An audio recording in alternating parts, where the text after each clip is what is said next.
oh, he really does want to? Because I think up until then, most of my partners were just like rushing through everything. So there was no chance for me to even like take a breath and like let that, like, to get there. Just my experience. Very few. This is really cool because we haven't even started speaking about the topic that we're going to speak about. And you said masters, and I'm thinking, what have you got a master's in? No, my master. my dominant.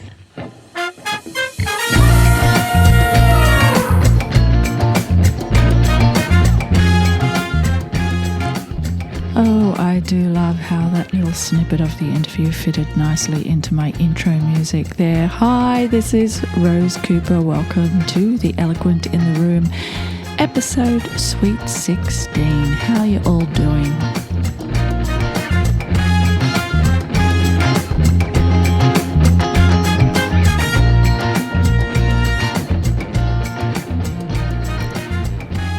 Have I got your attention? G'day, how's it going? It's part 3 of Adulting Consent, a series I started at the end of last year with a 2-part interview with Betty Martin. If you haven't heard that, I would encourage you to have a listen to it because I'm getting to the subject of sexual consent, but I'm taking the scenic route like I did with orgasm when this podcast launched. I want to come at all of this from all sorts of perspectives, ease us into the concept of personal agency around consent, as well as, the nuts and bolts of the Me Too movement, all that sort of stuff that gets a little bit more tricky and emotional and triggering and all that sort of stuff. So we're still in the realms of sitting in our sense of self-esteem, self-worth, and how it affects our ability to give ourselves permission just to be ourselves. And I didn't know that was where I was going to go when I asked Wyoh to have a chat with me, ostensibly about BDSM. So it's difficult to know where to start. Basically, I met Wyoh when I discovered her on Instagram. We had some really cool exchanges and discovered that we had loads in common, at least with our attitudes towards our creativity and our activism and our desire to spread love across the universe.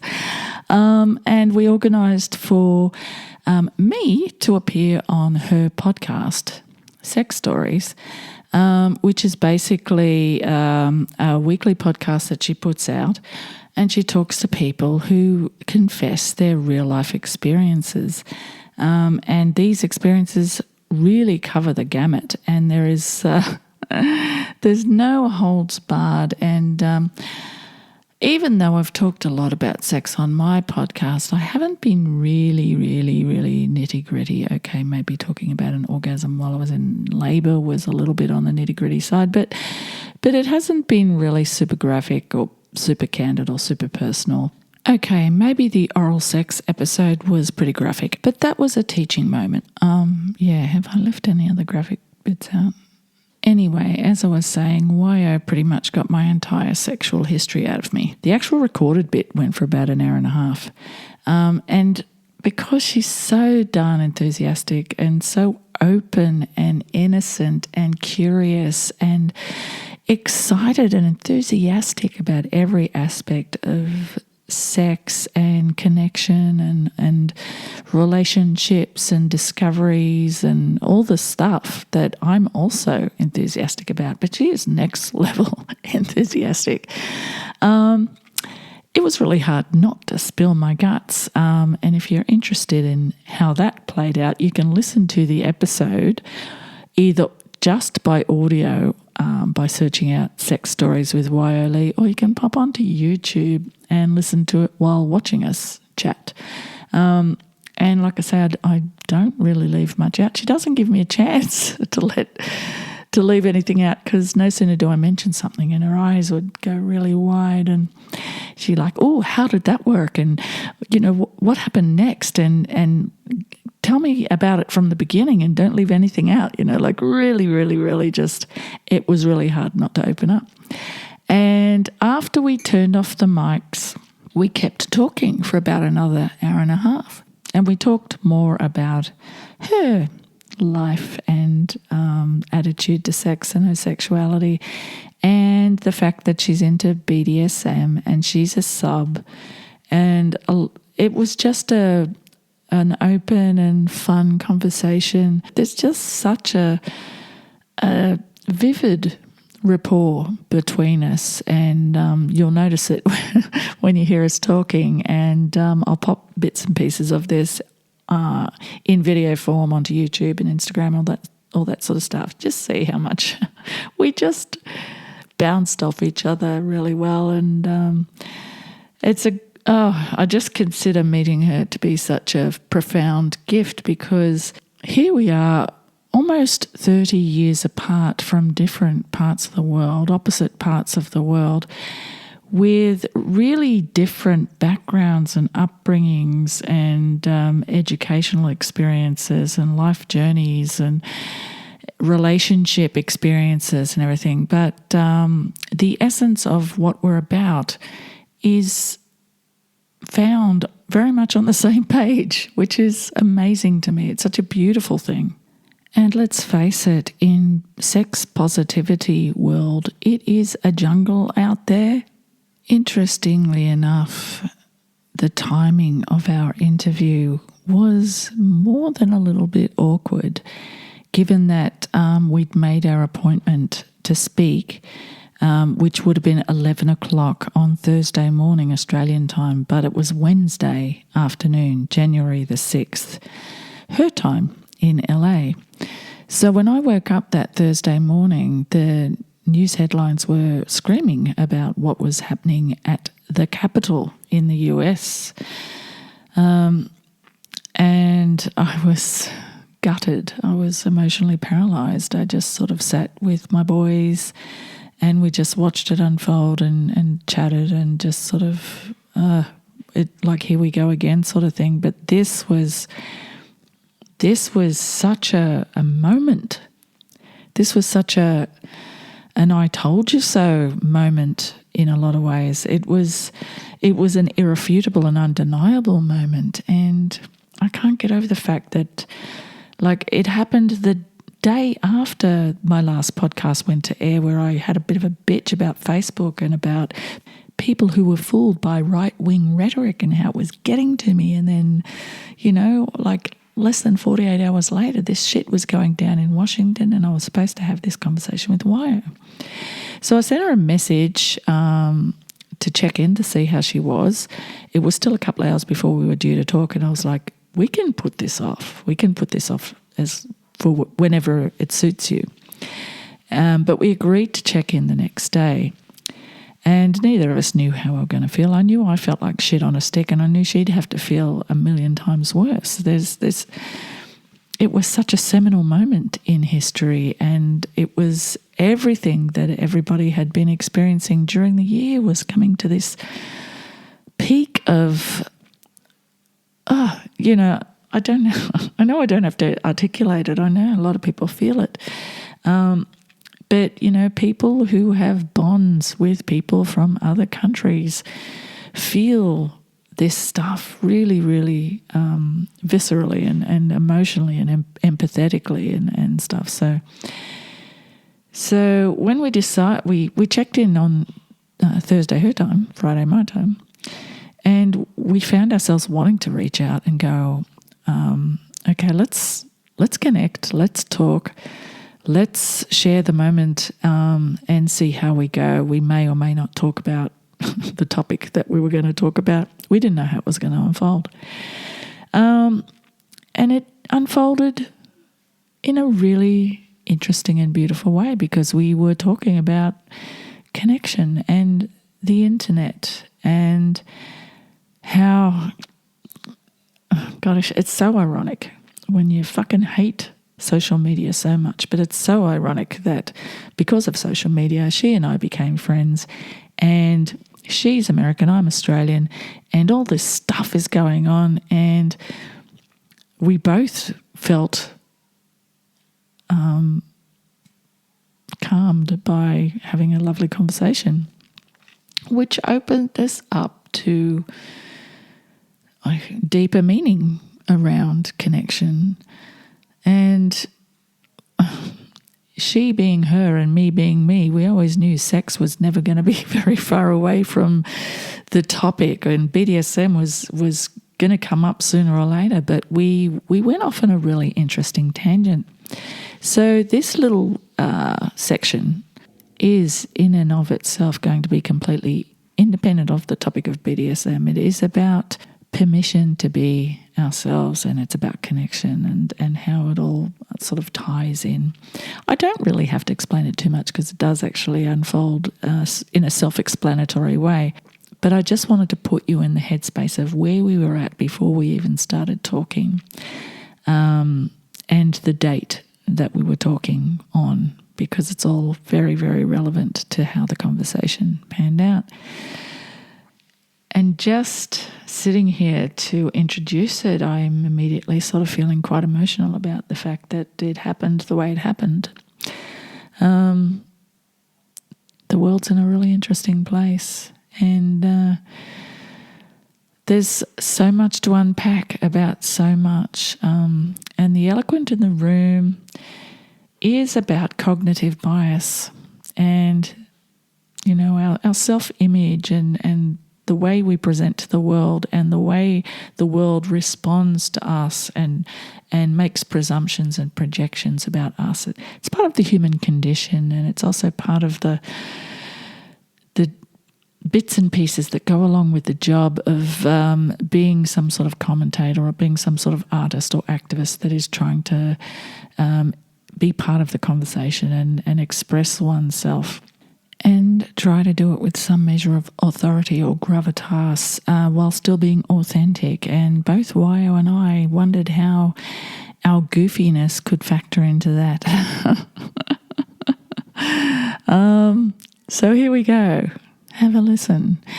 And please stick around. We'll have a quick debrief at the end. Yeah. So that gives us a good segue.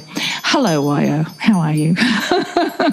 Hi, Rose. I'm so happy to be here. Yeah, it's really... I'm so happy to be talking to you again. Yeah, it was wonderful. I think it was October, last year or something like that, where we talked on air for about 2 hours and then another hour or so after that, and just found that as many hours as there are in the day, we could unpick a lot of topics. Yes.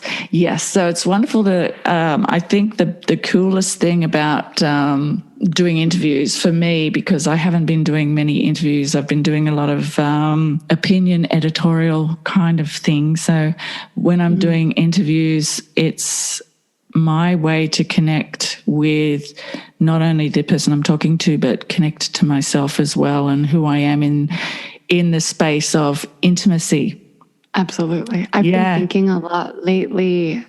I think you would connect with this, and maybe our initial conversation planted this seed, but I've been thinking a lot about the erotic energy we as artists, as creative humans in general, can exchange. And I mean like erotic in the broadest sense. And so I feel like it's that energetic exchange. And I think that's what I like so much about sharing sex stories and hearing other people's sex stories, is it's sort of like a segue into like a depth of relationship that you normally don't get with like strangers. Absolutely. It's a permission. As soon as you create any space for conversation, you've created a safe space for the most part. So it's energetically for me, it is, it's like the door's not shut. Inside me, the door is not shut. It's more of a dim pilot light, I guess.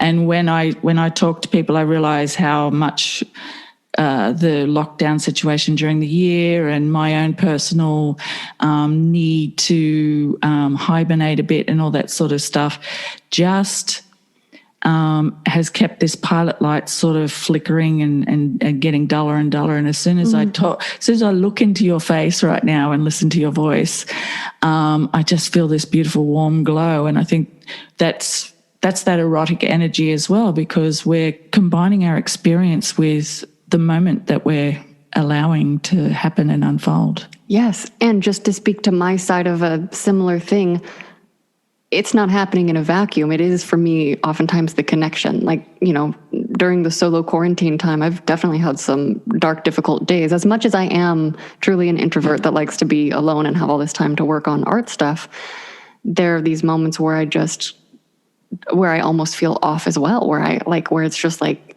a wet pilot light, the matchbox that got rained on. And so I think that's the other beautiful gift is finding ways to use the internet like this to talk to you on the other side of the world in this time where it's so important to be able to reach out and feel comfort from someone.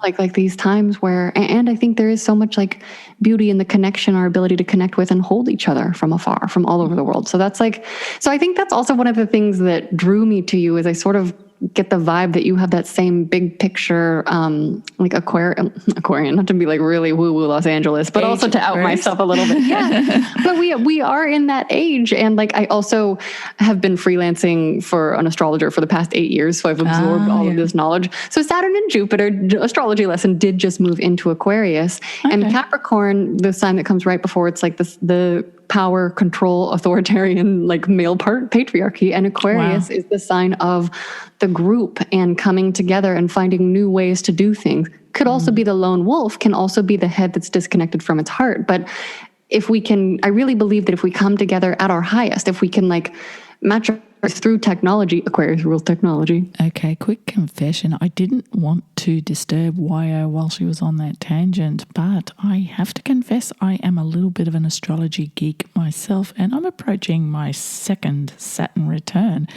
So the times we're in are very auspicious globally, but also within my own little world as well. It is spooky. Maybe I just am so stupidly hopeful sometimes, but I just think that we can find ways to replace the fear that's causing this hate and violence with love. Like I think it's possible. Will we do it? I don't know, but like, I'm going to do what I can. Yeah. No. Well, and so I think that's what all the de-shaming and the just like the invitation to like join the flame if you feel like it. Otherwise, keep hibernating, because like that's a good self-protection mechanism too. And like the permission to turn it off and on. I don't know. I feel like I learned so much from you in our interview. The thing I think I've reflected on the most has been like the guttural sounds, the like letting your body make the sound until your body follows, and okay, another quick aside. We did talk about BDSM during our previous conversation, but we also talked about things that I uncovered in my first series, 2020, An Orgasmic Oddity, including the secret orgasmic potential of vocalizing during sex, particularly during orgasm, and what a powerful orgasmic accelerator it can be. That I just wasn't conscious of, and it's been such a sexy gift. Yay.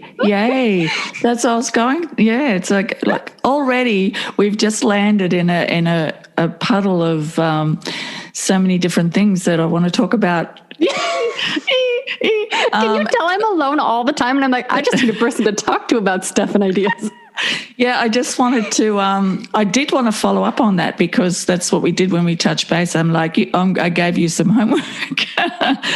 You see what happens, and open your mouth and tilt your head back or grunt or whatever the sound is, just experiment with them. So let's just talk about that for a sec then. Yeah. The other thing I've been wanting to tell you about that is that it gave me like a sense of bodily permission. So it's seeped its way into my nude photography. So I do these self-portraits. For anyone who's not familiar, I do like I love taking naked pictures. And I realized recently that it really is more for myself than for anyone else. And I realized that when my dom, who I call my master, who I'm submissive to, he told me recently that he doesn't, like, he jerks off to our porn, not to my nudes. And I had this moment of like, oh, am I wasting my time? And then I was like, no, he's appreciative. Like, he's appropriately appreciative. But like, that's when I was like, oh, wow, they really are for me. Cause like, I like taking them. That's like a reward to myself for when I need a break or something. And so the thing that your homework, your permission to allow my voice to speak with pleasure without moderating it, that's allowed me to find new freedom in those photos and to like let my mouth be open and my throat be open and these other positions that I think for me, you know, people, I'm a funny sort of shy. I am shy. People are like, you share everything. You're so brave. You're so free. Well, no, I'm not. Like, I mean, I just have different things that I'm uncrinkling at different amounts. And so for me, just like having an open mouth, like making a really sexy face is kind of a big deal for me. And so that's been seeping in, and it just feels like, oh yeah, fuck it. I love this. Like the pleasure, you know?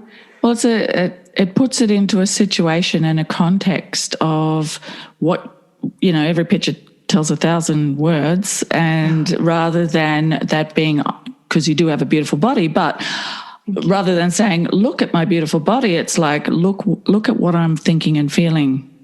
Yeah. And that like visceral like aspect feeling. comes into it. Yeah. Look what I can feel. Look what it's like a gift of allowing myself to let that be witnessed. I don't know. It's something that I would have been so too shy to do even a few years ago, I think. You know, when I started taking nudes, it was like you could see my shins and the curve of my hip laying on a bed, and that's all, you know, like very, very implied nudes. And I've come a long, joyous way. Yeah. Well, what I've also learned is people actually respond way better to the things they can't see than, you know, showing all the bits. Like that's people... That's where the art comes in, I think. Like you say, that the erotic energy is anticipation, and it's in the things we don't say or the things that we're hoping that each other is picking up from something. It's really interpretive. The more, and I'm bad at that, and that's why I really struggle with. No, so that's one of the things from the Esther Perel, who I've read since talking to you, and blew my mind when it came to mistresses and monogamy and keeping. Like I didn't understand about privacy in relationships. I didn't understand about giving people space. I really struggle to understand implicit things that create sexual tension. Like I don't get it. I miss so many things. And it's very, very funny because literally just the other day, one of my friends was like, you know that when someone says, you know, in a sentence, they never mean it literally, right? Because I'm always like, oh no, I don't know. And I'll like tell someone. And she just the other day was like, that's just a turn of phrase to check in with you. And I was like, oh, always forever? And she was like, yes, that's a rule. Yeah. So I miss these things that are very basic and obvious to most people. I've just got these little pockets, you know? Yeah. But to be fair, some people do add, you know, at the end of a sentence with a certain amount of eye contact and, well, I was just feeling... you know, and they can't articulate. Assume. And I'm just like, well, I don't want to lie to you. No, you know, no, tell me. Yeah. Yeah. And so for me, I think funnily enough, it's like in all of my sharing, I'm learning what to cover up, you know, and I did have a bit of a shame spiral recently because I've been listening to all the Brené Brown books, you know, I've listened to all of them in reverse order. So I still have to read Gifts of Imperfection. Okay. But there's a section on oversharing. And I was like, oh my God, am I oversharing to everybody? Because she talks about, you know, you have to build a certain amount of trust with people. And I've been just sharing my personal details for the last 2 years. Yeah. But the thing that makes it different when you're working with a broad audience is like clarity of purpose. You know, is it processed, or are you like seeking something inappropriate from the audience, and like having clarity around your own boundaries? And those are things that luckily I think I have really, really a lot of clarity on because I'm such a mission-driven purpose. I'm such a purpose-driven, mission-driven person. I get it. No, I totally get it. I just want to share the sexual joy. Yeah, and it's also in the moment. If you feel there's a teaching moment, you do sort of go, okay, I have to be uninhibited in this teaching moment to tell someone something. The really interesting thing about you and how you and I connected so well is I I can be a little bit triggered and a little bit dodgy when it comes to talking about certain subjects and seeing certain imagery. And I can't even sometimes fully understand why I feel what I feel, whether it's insecurity or not jealousy or envy, but I don't know. I'm really, really lost for why some things trigger me and some things don't. With regards to nudity and disclosure and all that sort of stuff. And I think the content is almost completely irrelevant. It's because I know what you're trying to do. It's because I know what your intention is. And when I know... Would you tell me if you thought I was going about it wildly wrong? Because I have my niggling fear is that I'm just like totally off my rocker and no one will tell me because they're amused or something, you know? No, that's... I feel what you're saying so much. Do you? Because, yeah, well, the reason is when I wanted to come in to do podcasts and get onto social media to promote it and all that sort of stuff, I had a fear or apprehension about having to promote myself, which kind of means in social media terms, promote my visage, work out whether or not what that might look like. And I know that in myself, I still feel as sexual, as sensual, as attractive. I know intellectually there's reasons why I should and sometimes do go, oh, that's not very attractive. But I'm consciously and unconsciously allowing myself to fall deeper and deeper in love with myself as I get older, and not because I think it's because society keeps telling me not to, but it's also because I'm single. I've had a lifetime of going from relationship to entanglement to crush to sex addiction to a lot of stuff. And I just think, I'm really just trying to get into who I am, why I am, all that sort of stuff. So now you got to then transpose that into who am I as this person on the internet. Which is a horrible form of torture. It is. It's weird. It's weird. But it's because you have to tell the story about yourself, and you're like, but I'm 1,000 stories, one story, and what's the most effective story, and who am I? You know, like it's. And I think also for the people who aren't natural. So I want to be really clear here. I talk with my therapist about narcissism a lot. And there's a distinction between healthy narcissism, which is like, hey, these are the good parts of me and I'm actually happy, excited, and proud to share them. And then there's like the egotistical narcissist who's a black hole of neediness. And I struggle so much with personal sharing in that advertisement sense that actually that's why I started to make my Instagram into art projects, because I felt just like a lot of pointlessness, because it just felt so like, look at me, look at me, look at me. But then every person I talked to was like, no, you need to be the face of these things. No, people need to look at you, you know, and I'm like, okay. So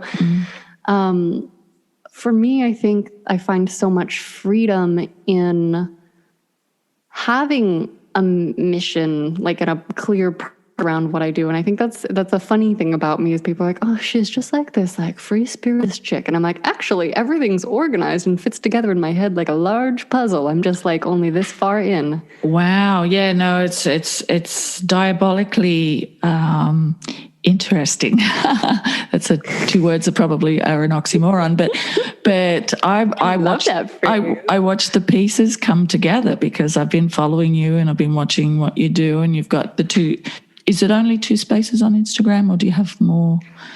I have another Wyoh photo that I sometimes post on, but I'm not really doing photography anymore, you know, so I'm not trying to advertise my services as a photographer in Los Angeles because, like, I don't want people coming into my studio, you know? Yeah. Although I've done some on the street stuff early in the mornings when no one else is around, but most people don't want to have 7 a.m. shoots. So, you know, but yeah, sex stories and my Wildly are kind of my little artist spaces. And I just have so much fun making clearly collages. A gallery. you're clearly looking at an exhibition in a gallery. It's not like a collection of selfies. It's a collage of so many different ideas, and sometimes it's not just you. And I love this the spaceman element that was in the recent ones, and those wait until you see what's coming. I love that gold suit. I'm a bit jealous of that. It's so cool. Oh my gosh, I love it so much. So I actually went to this art show a couple years ago, and it's like it's called Raw Artists, and I think they have them all over the world maybe. And so it just was a couple blocks from my house, and I was walking past, and I was like, I'll go inside. And so I looked at all these artists, and there were fashion shows happening as well. And so a group of like very sexy alien style ladies, which is like totally my jam, but they're like roundier in the best places that I am, like had these suits on. I was like, I must have one of these suits. Where did you get them? And they were like, Amazon. So I just typed in gold bodysuit Amazon. It was like $17. Oh, really? Gold suit. Yeah. It's so... But I love it. Yeah. But I love things like that. And I want to, the reason that I love the science fiction genre so much, and my ultimate goal in life is to make science fiction films, because I think that that's the best way to entertain and invite people into a new sexy way of being. And like, I'm a huge fan of the author Robert Heinlein, who died the year before I was born, almost, within 51 weeks exactly. Okay. And my number one true sci-fi love, because he has so many sexual relationships that are different styles, that aren't the traditional monogamy, but it's all based in relationship and community. And so I think a lot of people, at least the people that talk to me personally, are like, polyamory means that you don't really love each other and you're just trying to cheat on each other. But it's like, read these books and then tell me if you don't understand how great it would be to have a loving community of support, and not everyone has to sleep together. And also, like, the world changes when jealousy is not a factor. Anyway, I could just go on and on about the ideas, but it all just sort of fits together for me. And definitely. Yeah, aliens, I find, I don't know, collages, artists. Well, that's when I... we got off topic. To me, it's completely on topic, because when I did my little orgasm series at the beginning, I came up with the title 2020 An Orgasmic Oddity, which was an homage both to the film and to David Bowie, obviously.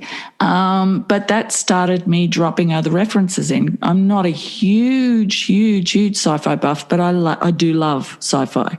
Yeah. And I also framed authentic sexuality or authentic sexual expression. If no one's telling you not to be ashamed, who would you be? Barbarella, that's who you'd be. So I did a whole spiel on Barbarella. So I so get it. I could be completely comatose when it comes to my own feeling sexy. But if you threw a space babe party, I'd be there tomorrow. I'd go and find a suit and something sparkly, and I'd re-inhabit that, just because I realized that's when I cared more about it. Whether or not I'm presenting as, feminine and sexy and all that sort of stuff, not suppressed, but I've cleared a lot of stuff away, if that makes sense, because I'm a bitter and twisted woman who is tired of people just framing you in a certain way, whether or not ticking the box, looking at you, and whether or not you are sexy or you're not sexy, and you just and you become aware of it or less aware of it. And I enjoy relaxing and not thinking about it and all that sort of stuff. But at the same time, I still think I'm sexy. I don't care whoever thinks I'm sexy. I can relate to so many pieces of that, oddly. Like, when I cut off all my hair, part of it was because everyone thought that like it was like I had this beautiful blonde hair that made people just see this like bombshell that made them miss my weird parts that are me.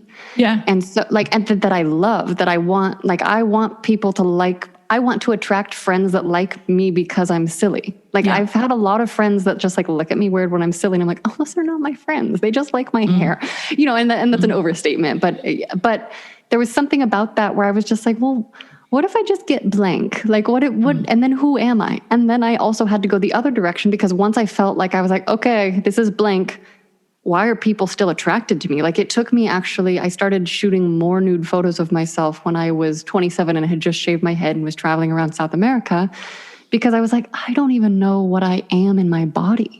And at that point, I'd gone through a really stressful year and had been producing online reality TV, and I was so out of touch with myself, so I didn't feel sexy. And that was kind of actually the beginning of this entire sexploration journey that I'm now going on. So, you know, so it's just wild. And so I can only imagine too, like with every passing decade of my life, how that will evolve and change. It's crazy, and I don't know if you plan to have children in the future and all that sort of stuff. I don't know either. Yeah, but like I don't want to do it by myself, but I also can't force a relationship, and also like I'm living a weird life, so who knows? Yeah, but it just feels like I don't know, young women grow up and they're in their 20s and they get a sense of who they are, and they meet someone and they contemplate having a child, and then society's screaming in their ear from one side, but what will it do to your body, and you know, and how will it change your life and career and all this sort of stuff. There's all these expectations and stuff that make you think too much about everything that doesn't matter, and not thinking about whether or not parenting is something that you really want to put a lot of energy into, because you can't really opt out once you're in there. Once you're in, you're in. Yeah. It's, I don't know, the entire journey of being a human being right now is a lot. It's complicated. It's so complicated. And do you ever contemplate giving something up just before diving into it even harder than you did before? Like you're just about to go, I don't want to do this anymore, and then for some reason you attack it even with more energy? Ooh, that's a good question. I do think about giving things up all the time. I think I'm pretty steady, actually. But just to be really clear, I am an art workaholic. Like I 100% am. You know, I don't have children, but my art is my babies, and I work all day long. And it's been a minute since I have. Basically, the actual answer is I have so many projects spinning. Some of them are just on hold, but it's not indefinitely. I will get to them. And then there are these certain moments where I have these like spurts of inspiration. And so then I just have like a mess of notes for these things that I will, like, I can tell you the 6 projects I'm working on over the course of the next year, and I might not get to the last 3. Like, it's just going to depend on, you know, how much I have to hustle for freelance work and how long each thing actually takes me. But I don't have those like lucky experiences either artistically. I think the luckiest experience I've ever had that has been related to my creative self has been finding my master, because pretty much in my life I've had to work really hard for everything. So I'm actually in the place where I'm like, what does life look like if you stop working hard and do things you actually enjoy? So far, the answer is it looks naked. You know, and so it's interesting, because I guess that's how I've learned I'm so stupidly committed to the art that I'm working on. And, you know, it's what I love. So I'm not like, it's not actually stupid, but it's just kind of like wild how attached I am to my creative babies. When I was on the verge of just walking away from social media and just hating it and wanting to just withdraw from a lot of things, and then I started doing this. So I realized I had to double down on it. I couldn't walk away from it. I had to get bigger and all that sort of stuff. And social experiment wise, I know that I'm a fan of Blind Boy. He's a Irish guy who has his own podcast and literally just talks on a whole range of topics, from art to pop culture to politics to Irish history, racism, like everything, really well versed on it. He's a very, very affable, irreverent guy, swears blue, the whole 9 yards. But even he is aware that when he does his social media, because he's already got a following, so he doesn't work really, really hard to build up a following based on his Instagram or all that sort of stuff. Right.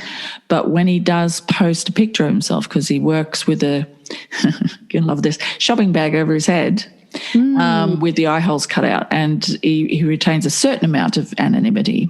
But when he takes sometimes he says he does a thirst trap on Instagram and takes a photo, close up of his face, and he does have incredibly beautiful green eyes and long eyelashes and all the rest of it. And because he's got the bag over his head, you really zero in on the eyes. And he knows that if he does that, he'll get ridiculous amount of likes and just so many people commenting on his beautiful eyes, and his engagement skyrockets. And he's someone who doesn't care about that, but he wants people listening to his podcast. So even he finds himself having to not compromise, but feed this, put the coins in the slot to get the result that you want, even though his beautiful eyes have literally nothing relevant to do with him as a podcaster at all. He's not selling contact lenses or, it's just, So even I've posted on Facebook an old photo of me in my 20s in a bikini just to see what happens. And it's ridiculous how many people that are engaged have to comment on the fact that I used to look good. And I think, why? That was 20 years ago or 30 years ago. Why does everybody feel like they have to stop what they're doing and leave a comment and sort of put praise on how good you look? And I'm thinking the rest of the time I'm posting stuff about what's going on in the world, what upsets me, no one cares. But if you put a picture of yourself in a bikini on your person, in my case, even on my personal page, I get engagement. It's interesting. It's weird to me. Well, this is where I feel like I have a bit of a backward experience, because I do feel like I lose followers every time I post nudes and every time I stop posting for a few days. I have a backwards experience. I don't think my thirst traps work. I think people are interested in something slightly different than whatever I'm doing. I have no idea what coins to put in the slots. Let's just say that. And so I think that's the other thing about just I have to just keep marching to my own little mission. But I know that when I see people posting old pictures, I think it's a cool way to connect with a version of them that I never got to meet, but maybe in an alternate reality, maybe we were friends back then. Or I think also assume that sometimes maybe people are just, I think we're trying to tell each other what we would want to hear so often. That's what I think that's the thing for sure. And I think there's so much that's so painful and difficult in the world right now. I know that I so often have felt the feelings are too big, or I don't feel like I have anything intelligent to say. And I try, I've been trying, but I feel like, the words are never enough. That's I have a little Pisces moon, just to talk astrologically, deeply sensitive, sometimes goes to silence. Yeah. And, I think it's, I think we've also been taught that the internet can be a really mean place. And so it's hard, I think, sometimes to have real conversations out loud. And I think that's kind of what I admire about what I think we're allies in trying to do. It's like, okay, well, what happens if we do say a real thing? Yeah. And just understand it. And someone I follow and have met, I haven't met, but who I feel strongly about this past year is Janaea Khan, who is Canadian-born, Black Lives Matter, one of the original sort of builders of the movement out of Canada and stuff. They are living in the US and have been part of this amazing driving force. And the way they communicate is inclusive and calming and beautiful. And they check in every Sunday and give a talk on where the movement is at, and to keep people feeling engaged and not to give up and not all that sort of stuff, while simultaneously being the most magnificent looking human being on the planet at the same time, and non-binary as well.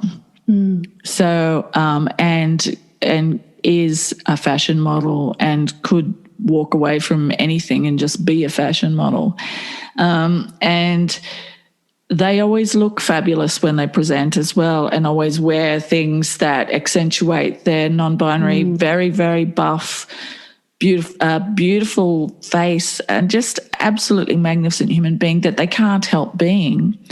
But I sense that there's awareness of that. For me, they're also giving the gift of challenging people's perceptions of gender and beauty and masculine, feminine, all that sort of stuff. So they bring so much to the table. But in the quietest moments, when Janaea is just looking into the camera, always looking down the barrel of it very, very close, and saying, I am here with you, and, you're not alone. Saying to me, it just feels like talking to hundreds of thousands of people, but saying to me, you're not alone. We're in this fight together. And I have got so much comfort from that, because just being white, I feel inadequate in the fight and all that sort of stuff. So I just continually am an advocate with standing behind, not shoulder to shoulder, but behind, and elevating their message as much as I can. But everything that we've just talked about in regards to connection and visage and everything that's going on in the world, like, somehow to me, they embody all that authenticity. And even this morning, the message that they left was like, this is also confusing, all that sort of stuff. We're too cute to be dealing with this. Like, I love that playful spirit too. Yeah, that's like the human part that's missing from so much of the discourse too. Yeah. We're fucking people. Yeah. We're people. Being a person is weird and very imperfect, and the idea that we should be perfect is destroying us all, especially with social media. Yeah, it's nice to be talked. I love that. Talked to rather than talked at. Yes. Yeah. So absolute gift of an angel of a human being. So anyway, that's completely off topic, but not, because, like I say, it's just the way, the love spreader, a fellow love warrior. Yeah, and the way we feel about ourselves as women, as non-binary, as whoever we are, getting past that apologetic thing. Always feeling apologetic for whatever reason. So I'm looking to you as a role model, and I'm looking to them as a role model, as well as like what you gave to me in that conversation that we had, and in your wiggle abrasions that you have. Permission to celebrate with your whole wiggly body. Yeah, and just acknowledge that as beautiful as we perceive each other to be, we're all completely absurd as well. Both. And that's why I get so mad when people... one of the things that I love about most of the nudes, one of the reasons I resisted posting super sexy things, I still don't post them often, behind paywalls maybe, but I like to post nudes where I'm a little bit silly, because I like to demand that people notice, like, oh yeah, she's naked and doing a sexy pose, and are her socks sharks eating her feet? Yes, they are, Yeah. And those are the things that I'm just like, are you paying attention? Because so many people don't pay attention. And I just want to talk to people who are seeing what's in front of them, not seeing what they want to see. Yeah. And that's the strange projection thing. And, and I try to be compassionate, and we're all just doing our best to get by. But like, figuring out how I can break through the like things that we think we're supposed to be doing to find the actual people. Like that's what I want. I just want more real conversations in the world. Absolutely. So BDSM, how's that going for you? Oh my gosh. So good. So since I saw you last, I think you were between people. I had broken up. So that's how that went. See what I mean by us going off on a tangent? But it was still apropos giving yourself permission to be who you are and to feel the feelings that you have and to integrate that into who you are as an artist and an activist and as a human being and as a woman and as blah, blah, blah, blah, blah. And it keeps being this feedback loop of us second guessing who we are, and even someone who is on the outside massively accomplished and organised and talented human being such as Wyoh still has her moments in the room of self-doubt from time to time. So I thought that fellow creatives might find that conversation interesting to eavesdrop in on. And also I did mean it when I said that she had inspired me quite a lot because of her silliness, and I decided that I would, embrace that within myself, particularly as I'm reaching the very hysterical age of 60, coming up later on at the end of this year. So I decided to do my little Kate Bush homage every week on Instagram, and it really is permission to be me, permission to be creative, to salute my absolute goddess hero, and to also find that essence within myself that is the place where I identify very strongly with Kate Bush. Another hero of mine, Amanda fucking Palmer, put a post up just this morning. I'm actually recording this particular bit of the podcast on Saturday the 16th, hopefully posting it well ahead of the deadline, unlike last time. And she posted one of the spare pictures that she had from the photo shoot that she did for the cover of the album There Will Be No Intermission, which is a epic album. It's also an album that you have to be in a good headspace to immerse yourself in, because it is a full immersion into a lot of stuff, a lot of emotional stuff. And her soundscapes and her voice is very theatrical and very emotional. And yeah, it's a lot of stuff. It's a fantastic album. And on the original cover, she's naked, standing on a pylon at the end of a pier. It's dusk. So in natural light of the setting sun, her body is bright, shining. She's holding a big sword aloft. It's just a fantastic image, and it's very crystal clear. There's no sort of airbrushing of the fact that she doesn't shave her armpits, or that she has had a child, and she's got hairy legs, and she's a magnificent human being, and she's beautiful, and she's just so strong and powerful, and it's just such a great image. Fucking love it. And there's another take that I guess must have been being considered for the front of the album, and it's her in the same sort of position, but she's wearing this magnificent gown, which is kind of bedraggled but beautiful. It's a big ball gown that she's wearing. And so she posted that, and it's, again, you just look at it and go, oh my God, the lighting, the setting, the powerful, just where she is sitting in her pain and her power simultaneously as a human being and as a female, and as a storyteller and as an artist and as her own muse.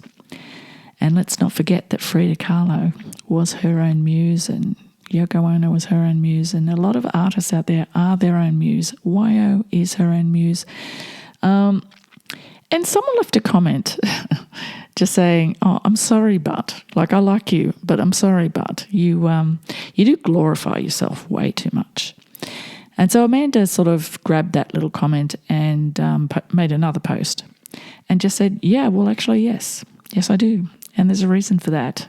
And that's because we are oppressed. Women are oppressed. I wasn't necessarily raised to glorify myself. I came above it. I'm a survivor. I'm this, I'm that, and the other thing. And we as women seldom embrace the most powerful and beautiful parts of ourselves. We're forever apologizing for or feeling like someone is waiting for the other shoe to drop, waiting for us to say, yes, I feel good about myself, but I also feel bad about myself or something. There's just subterfuge and noise around being someone who expresses themselves in a certain way.